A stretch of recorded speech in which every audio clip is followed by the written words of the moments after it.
All right, we are live. What's up, everybody? Charlie Marlow here on a Tuesday, talking about Loudon, talking about New Hampshire. Let's break it all down. First of all, I just want to say I really enjoyed this race. And we'll start like this. I may be in the minority, but I liked Loudon better than Bristol. And I think it's funny too how in the NASCAR world we rate every race. I know Jeff Gluck kind of started that, and give him credit with his "was it a good race" poll. But I want to bring this up first because it kind of spins into something else with some NASCAR news. I don't know if you saw that NASCAR is hiring this ad agency, another creative agency. Remember, a month or so ago, it was announced that they're hiring this agency. What is it called? 72 and Sunny out of LA to help them get back to their roots, maybe get some of the old school fans back. Well, now this is from Adam Stern.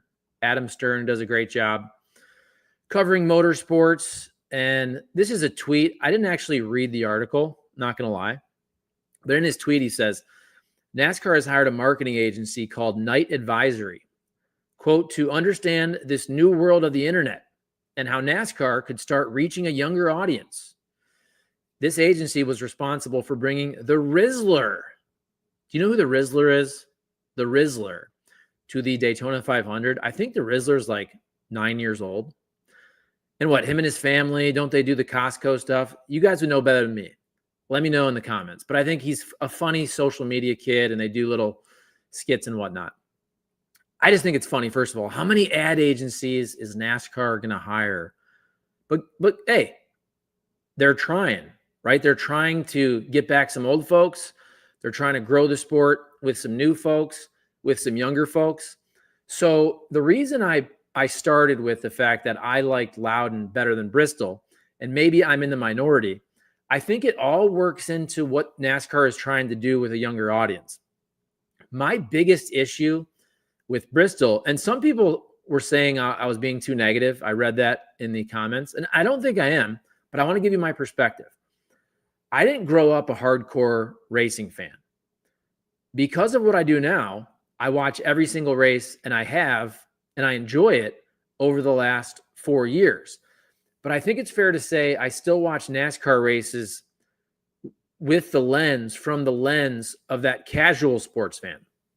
And that's why my biggest issue with Bristol, we're going back a couple weeks, was it was something like 55% of the race. I'm talking about the time. If it was a 3 hour and 45-minute race, whatever it was, over 2 hours was under caution.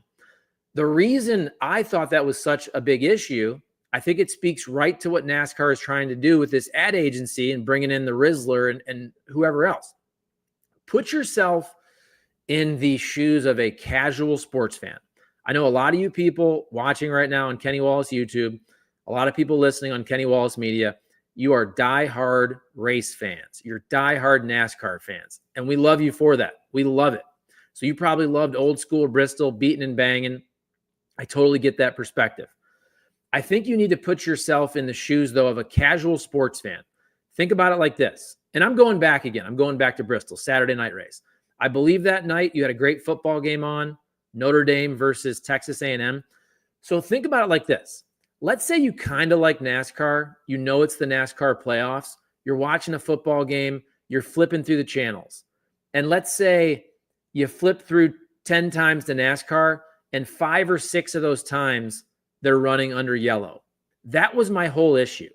You're not going to get the young sports fan doing that. You're not going to get the casual sports fan doing that. And I get it. When they were actually racing under green, it was great at Bristol. There wasn't enough green.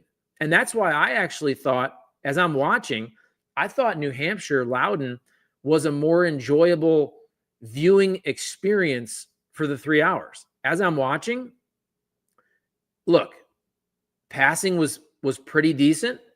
And passing is never going to be great with the next gen car. And I've been very consistent on that. Passing's not going to be great. I saw some passing in that race. It was just an interesting watch for the 3 hours. You had some high profile wrecks, right? You had Brad Keselowski trying to make it, what was it? 4 wide, 5 wide, whatever he was trying to do, into the apron, causing a wreck. But then the big story, I probably should have started with this. Ty Gibbs versus Denny Hamlin, or Denny Hamlin versus Ty Gibbs. That was super interesting. When you saw that happen early on in the race, didn't you want to, first of all, you wanted to wait. You're glad that Ty Gibbs was okay. Infield Care Center. You wanted to hear his interview. He didn't say anything. And credit to Kim Kuhn for asking the questions. But Ty Gibbs didn't say anything. And that's probably a good thing. And by the way, I say this with love. I'm not trying to be mean, but like, has Ty Gibbs ever said anything interesting? I can't remember anything since I've really been following NASCAR in the last 4 years. I can't remember Ty Gibbs ever saying anything interesting. And that's fine. He's not a dynamic personality. I do remember when he wrecked his teammate a couple years ago in Xfinity and kept his teammate. Was it Brandon Jones? Correct me if I'm wrong. Kept him out of the Final Four, and then he apologized for that and his actions. I remember that being a moment where I'm like, oh, Ty Gibbs is being honest. He feels bad. He's saying something interesting. Ty Gibbs just isn't somebody who ever says anything interesting. And you know what? In that spot, is there anything to gain? First of all, Ty Gibbs, we know he's the grandson of Joe Gibbs. We know Joe Gibbs Racing. He runs the show. But it's Denny Hamlin. Ty Gibbs is what, 22? I think Denny Hamlin is 44. Correct me if I'm wrong. He's literally double his age. Denny Hamlin is a first ballot NASCAR Hall of Famer. Ty Gibbs is young and has yet to win a NASCAR Cup race. And then the biggest part of this, Ty Gibbs is not racing for a championship. Denny Hamlin is racing for a championship. Oh, by the way, they're teammates. They're teammates. And if you listen, I didn't listen to all of Actions Detrimental, but I saw some of the clips on Dirty Mo Media. And Denny's saying, look, my teammate, I'm racing for a championship. Should he be the hardest one to pass, the hardest one in the whole field? And Denny just said straight up, this is the time of year where teammates give up spots. And look, we all know Denny spun Ty Gibbs. We all know that was intentional. We all know it was intentional. Denny was frustrated. Hey, it worked out for Denny. It could have been really bad because Christopher Bell just missed that wreck. That could have been horrible for Joe Gibbs Racing. Think about the own goal. What if when Denny spun Ty Gibbs, it went real south where Denny could have wrecked himself, Ty, and Christopher Bell, and two dudes racing for a championship were both knocked out. So I don't fault Denny.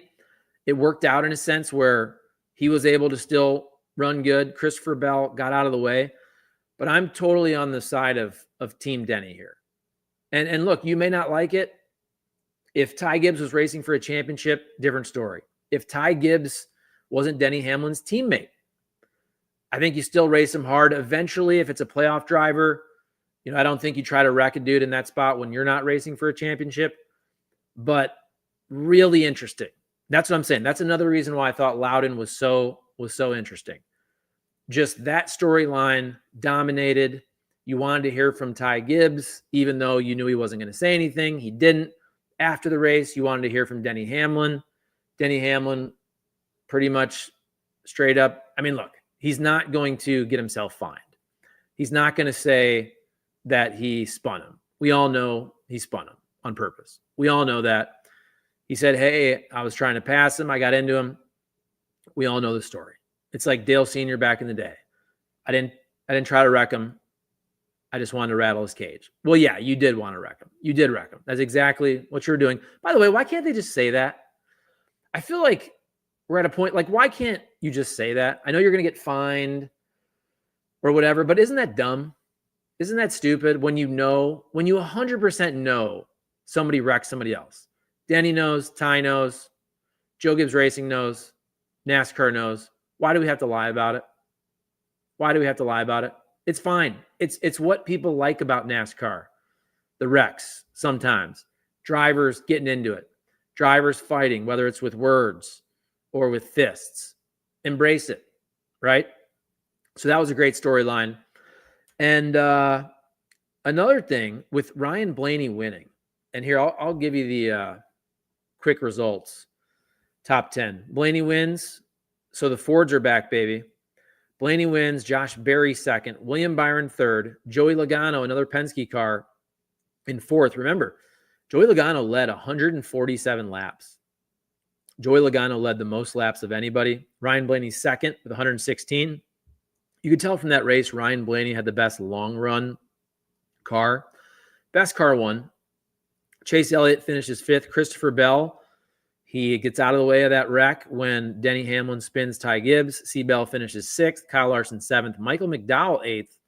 Ross Chastain ninth. And Chase Briscoe 10th. Denny Hamlin finished 12th.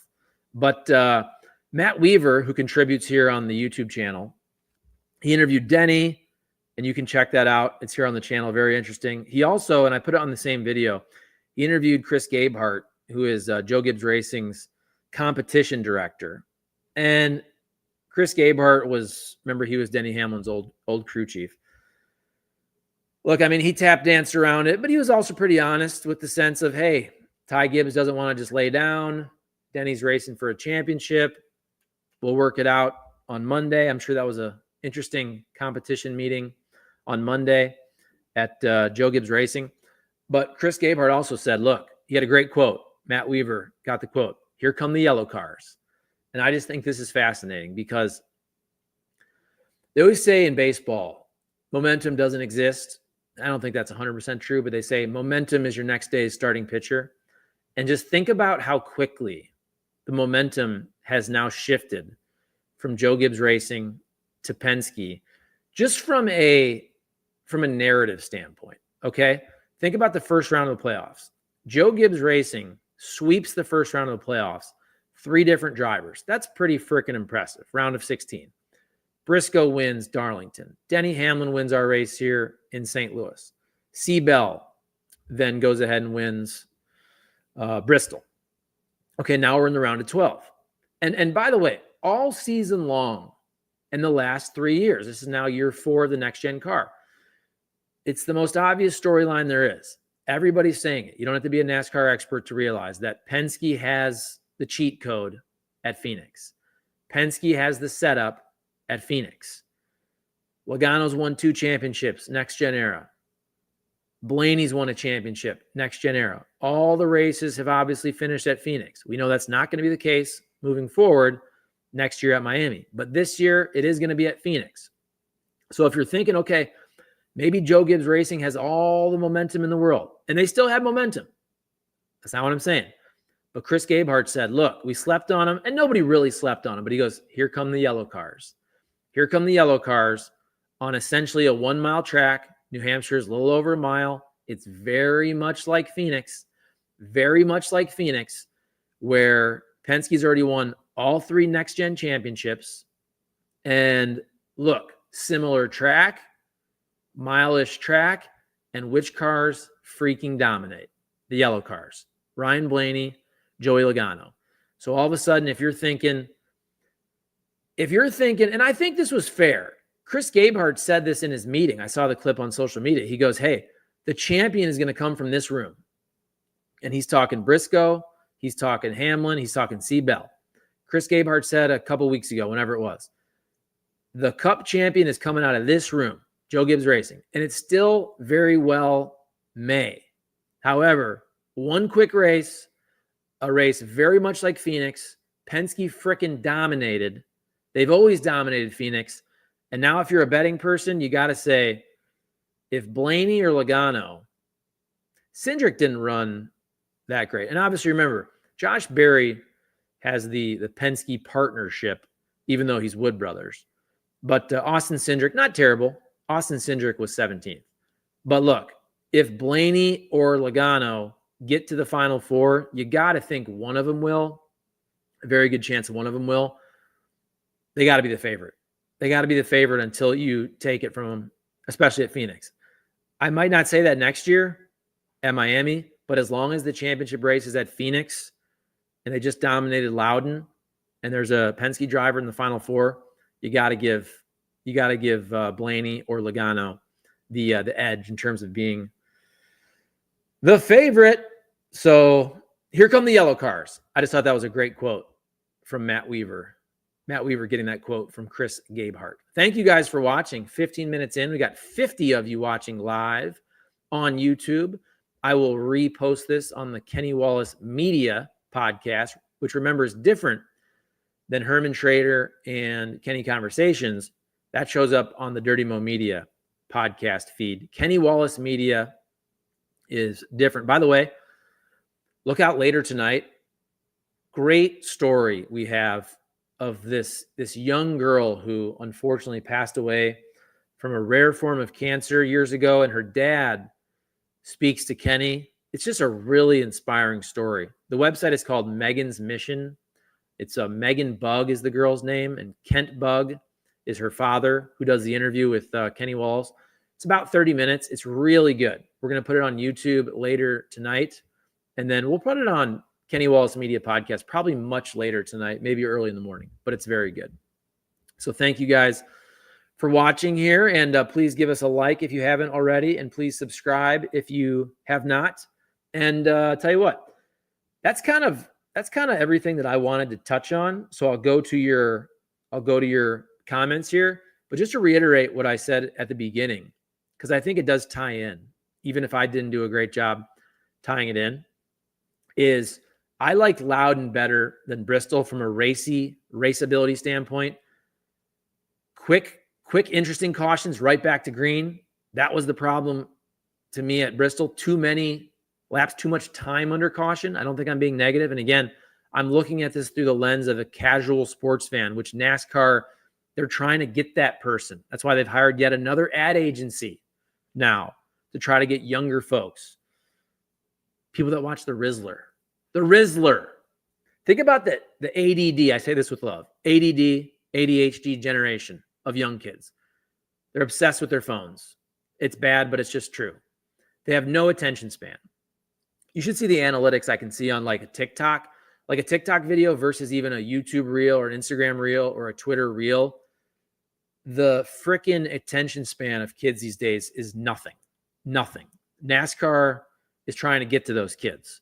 I'm repeating myself, but kids ain't going to want to watch a race. I'm sorry. Casual sports fans are not going to want to watch a race where it's folks running yellow, non-interesting, non-competitive laps for more than 50% of the time. That's why I thought Loudon was really entertaining to me. And look, I'm in the minority on Bristol. If you look at the Jeff Gluck poll, Bristol was higher than Loudon.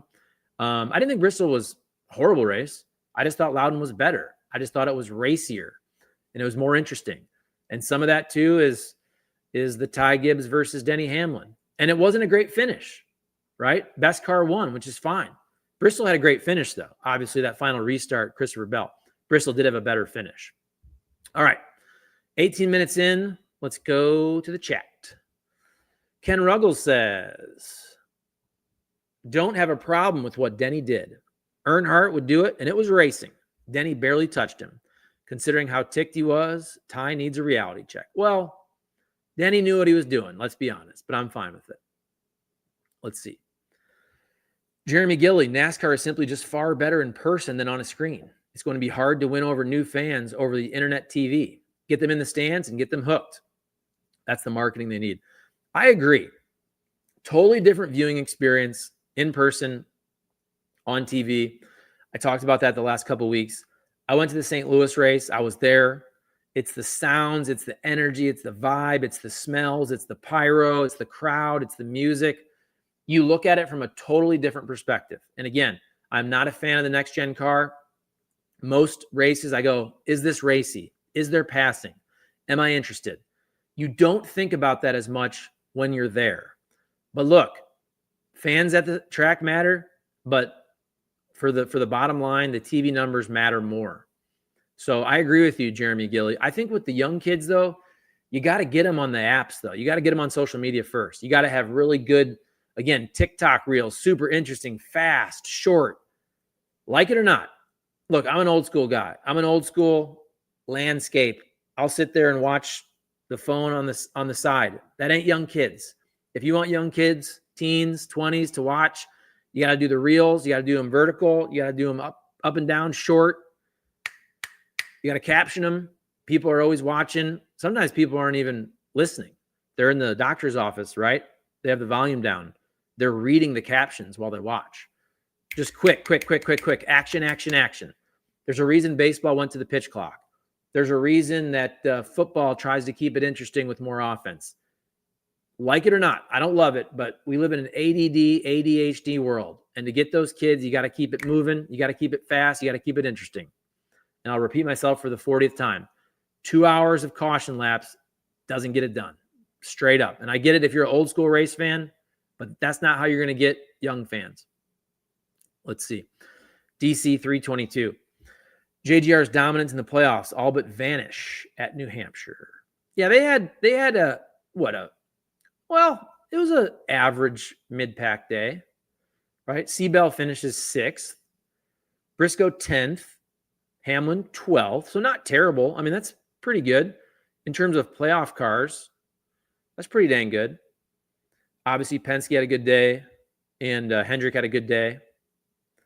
And that's how it goes, man. I mean, JGR, they had it in the first round, and now you're seeing a shift to Penske and Hendrick a little bit here in the first race. We'll see what happens in the next 2 races of the playoffs, which is, of course, Kansas and the Roval. All right, back to the chat. DC 322, Ty Gibbs should have moved over for Hamlin and Bell instead of racing with Hamlin. I agree, and I said that earlier. I agree, yep.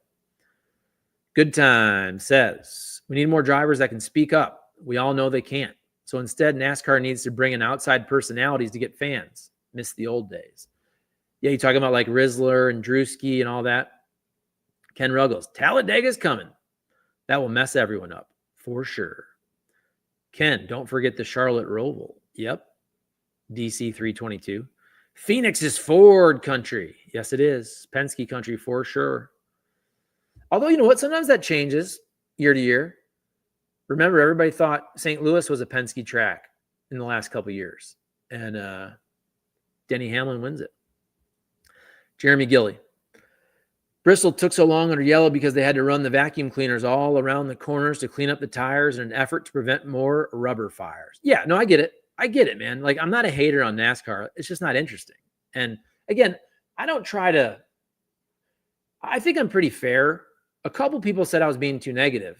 And I get that. Maybe I'm slightly negative, but I was sitting there watching the race and I was flipping over. I think I said this. I was working on a dumpster a couple weeks ago. I'm moving stuff out of a dumpster. If every time I go to the TV, 6 out of 10 times, 5 out of 10 times they're under yellow, that ain't interesting, folks. I'm sorry. When they were racing, it was great. But that's what, and the TV ratings weren't good for Bristol. Remember, we'll see the TV ratings on New Hampshire, but that's another part of it. People aren't going to stay and watch yellows. They'll watch for a little bit. That's why Loudon was great. Interesting wrecks, boom, quick yellows, back to green, back to racing. Let's see. Why won't Kenny talk about Denny and Ty? Is he scared? Well, you know what? So I'm no longer producing Herman Trader. You guys will know that. This is the first week where I'm not producing Herman Trader. So I actually didn't listen to the show. I promise you, Kenny Wallace and Ken Trader covered the whole Ty and Denny deal for sure. Although that's a good point. For numbers, for money, we should have had Kenny Wallace address Ty and Denny in a coffee with Kenny. We'll get on him for that. NASCAR 25 will help. Is that the video game? I'm not a video game person, so I'm not sure, but I think that's what it is. All right, well, hey, those are my thoughts. Let's, I already showed you the results. Let's just look at the playoff standings real quick, and I'll wrap up. So obviously, Ryan Blaney wins the race. He's in the first spot right now. William Byron is in second. Kyle Larson is in third. C. Bell is in fourth. So if it ended today, the top 4 would be Blaney, Byron, Larson, Bell. Of course, it's not ending. We have a bunch more races. How many more races we got before Phoenix? We have 5 left, right? 5 left before Phoenix. Denny Hamlin in the 5 spot. Joey Logano 6. Chase Elliott 7th. Chase Briscoe 8th. And then here's the cut line. 9th place, Ross Chastain. 10th, Austin Cindric. Tyler Reddick 11th. Bubba Wallace 12th. Not a good day at all for 23-11 racing with Tyler Reddick and Bubba Wallace both finishing in the 20s. And Ross Chastain in the 9 spot right now, so he's 12 points back. And I know I keep going back to Bristol. That was another thing. There wasn't a lot of cut line drama at all for the cutoff race at Bristol. Hopefully, in a couple of weeks at the Roval, we'll have some cut line drama. And that's also, the Roval's weird. We all know that. So could you have, first of all, a non-playoff driver win an SVG? Sure. Could somebody who's kind of far back, Tyler Reddick is a good road course racer. I know it's not a true road course, but could Tyler Reddick be a guy who's back in the standings, 20, 30 points back, whatever it is, and all of a sudden win the Roval and make it really interesting? That's why I like the playoffs big picture. I'm not with Mark Martin, although I love Mark Martin, but I don't want a full 36 race championship. I would like them to tweak the playoffs. I think it should be 3 or 4 races. I think it should be harder for the worst drivers to pass the guys who've been really good earlier in the season. I like some form of the playoffs for sure. Make it a 3 or 4 race championship. But I just think, again, it gets back to the short attention span theater of people these days. People want playoffs. They want some sort of playoff. I get it if you want the old school Winston Cup standings. I just don't think that works in 2025. I just think the NASCAR playoffs do bring a lot of eyeballs, interest, and drama. But they need to make it more fair. They need to make it more legitimate. Let's see. Good Time says, bring back practice and make it more on-track time for the fans. There you go, especially if you're traveling to as a race fan. That's a great point. More time on the track, seeing more laps, qualifying, practice, get some autographs. I love it. There you go. Thank you, Good Time. And hopefully everybody had a good time watching this stream. All right, I'm going to shut her down. We're about 27 minutes. Appreciate you all. Thank you so much. Charlie Marlow signing off. Thanks again for watching and jumping in the chat. End stream. End stream.